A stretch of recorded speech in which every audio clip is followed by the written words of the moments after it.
Владата на СДСМ на 13 јуни по брза постапка во ек на вонредна состојба одлучува да ја финансира и дава дел од колачот од пола милион евра на невладината организација на Јасна Мандич, директорката на 1 ТВ на сега осудениот во рекет Бојан Јовановски алијас Боки 13. Јасна Мандич и самата е дел од судскиот процес наречен рекет 2, а поврзан со Меѓународниот сојуз, преку кој како подпредседателка учествувала во перење на над 1 милион евра. Повторуваме, над 1 милион евра кои Боки 13 ги изрекетирал од бизнисменот Силјан Мицевски и други лица.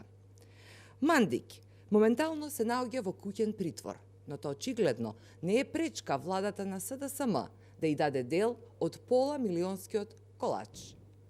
Куќниот притвор во овој случај не е пречка за соработката помеѓу владата на СДСМ и луѓето на Боки 13, кои како што пишуваат медиумите биле дел од шемата за перење на парите од рекетот на Јовановски.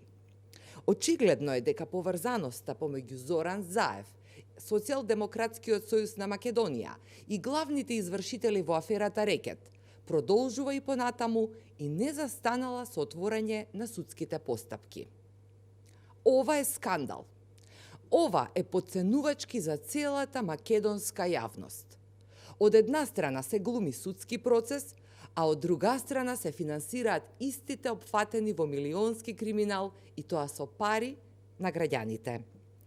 Со што ги има задолжено Јасна Мандич, обвината за перење на пари земени од рекетот на Боки 13, директорката на 1 ТВ и подпредседателка на Меѓународниот сојуз Зоран Заев и СДСМ, за истите да мора да ја даваат пари кога истата се наоѓа во домашен притвор. Знае ли Мандик нешто со кое што Зоран Заев не сака да биде запознаена по широката јавност? Дали парите кои Јасна Мандик ги добила преку својата невладина се надомест за нејзината коректност кон Заев и врвот на власта?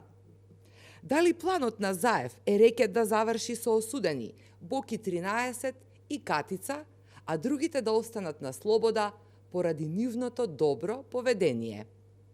Ова, ке се согласите сите, е крајно безобразие и доказ дека Македонија боледува од вирус многу пострашен од COVID-19.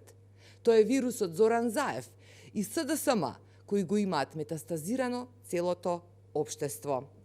Изборот помеѓу обнова, која ќе ја донесе ВМРО ДПМНЕ, и измама која ја имаме од Заев и СДСМ, Македонија не заборава и народот ќе ја направи разликата.